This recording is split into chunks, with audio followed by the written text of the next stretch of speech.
Hello student, मैं भानु तिवारी स्वागत करता हूं आपका अपने यूट्यूब चैनल में।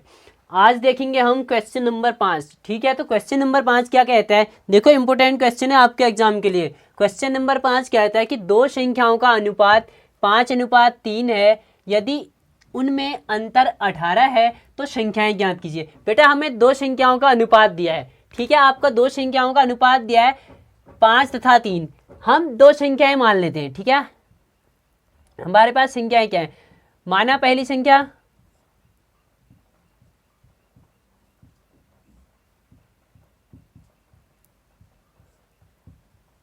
बराबर 5x, ये अनुपात दिया है, मैंने संख्याएं मान ली यहां से 5x।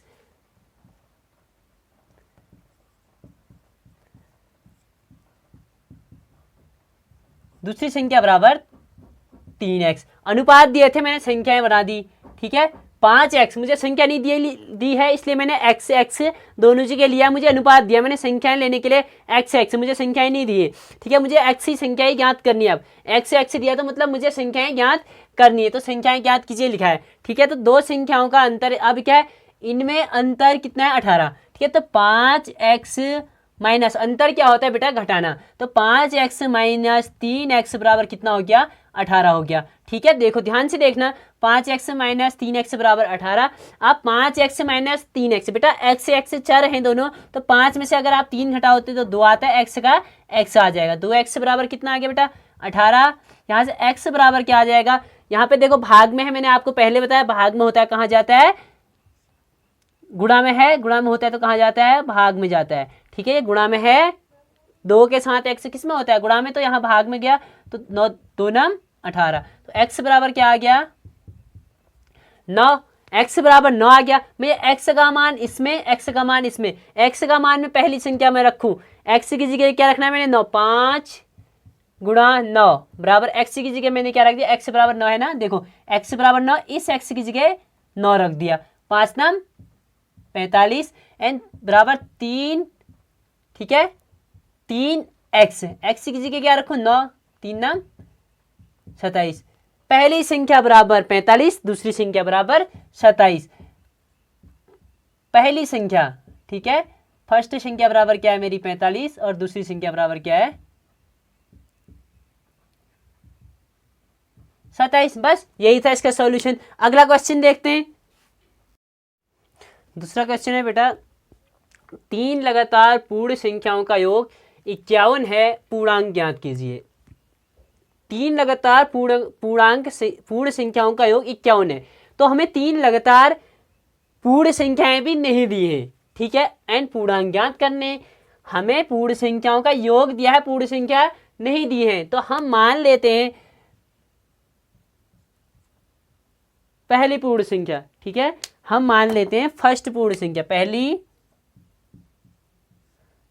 पूर्ण संख्या बराबर x मान ली, दूसरी पूर्ण संख्या x + 1,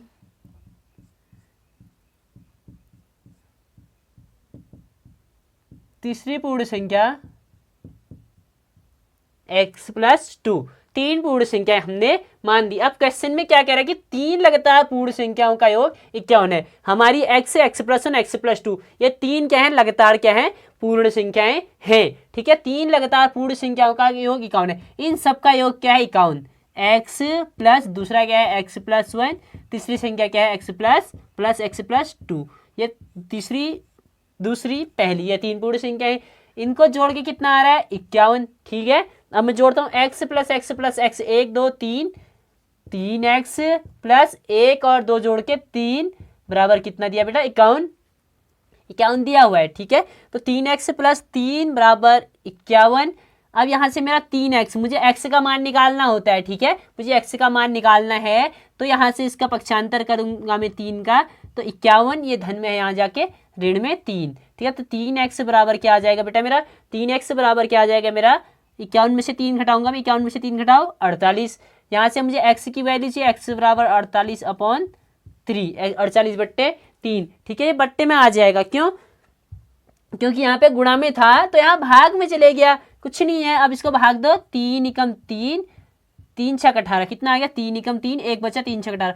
अगर 3 का 16 48, 3 का भाग 48 में दोगे 16 आएगा। तो x बराबर यहाँ से क्या आ गया मेरा, x बराबर आ गया 16। ठीक है, अब x का मान मुझे 16 मिल गया। मैं x का मान पहली पूर्ण संख्या में, दूसरी पूर्ण संख्या में, तीसरी पूर्ण संख्या में लिखूं तो मुझे पूर्णांक मिल जाएंगे। तो x का मान अगर मैं पहली पूर्ण संख्या में रखूं, ठीक है, x का मान पहली पूर्ण संख्या में रखूं तो मेरा क्या आएगा यहाँ से x बराबर कितना आ जाएगा 16। तो यहाँ पहली पूर्ण संख्या क्या आ गई मेरी 16। और दूसरी में रखूं,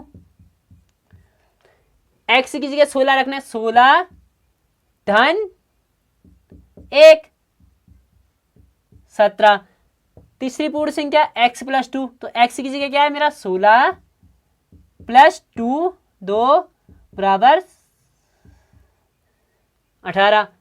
पहली पूर्णांक संख्या बराबर 16, दूसरी पूर्णांक संख्या बराबर 17, तीसरी पूर्णांक संख्या बराबर 18। ठीक है, ये था दूसरा क्वेश्चन। आई होप आपको दोनों क्वेश्चन समझ आ गए होंगे। क्वेश्चन कम है लेकिन अच्छे हैं। ठीक है, मैं एक वीडियो में 2 या 3 क्वेश्चन लाऊंगा, क्योंकि क्वेश्चन आप एक दिन में 2-2 क्वेश्चन करोगे तो आपको एक दिन में 2 क्वेश्चन की प्रैक्टिस अगर अच्छी तरह कर लोगे तो आपको अच्छी तरह समझ आएगा। ठीक है, एक दिन में 2-2 क्वेश्चन की प्रैक्टिस करो और 2-2 इंपॉर्टेंट क्वेश्चन है एक। ठीक है, और जो छोटी प्रश्नावली होगी जिसमें आपके छोटे छोटे होंगे उनको पूरी प्रश्नावली देख लेंगे, जैसे हमने 2.1 देखी थी। ठीक है, तो इस टाइम पे क्या है, घर में बैठ के अच्छी तरह पढ़ाई करनी है।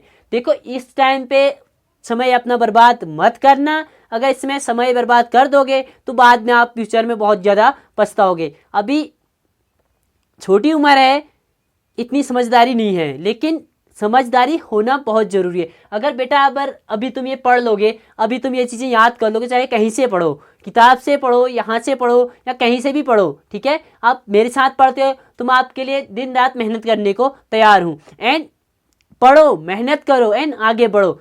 ठीक है, यही हमारा उद्देश्य होना चाहिए कि हमें पढ़ लिख के आगे बढ़ना है। ठीक है, कुछ बड़ा करना है। Okay, thank you.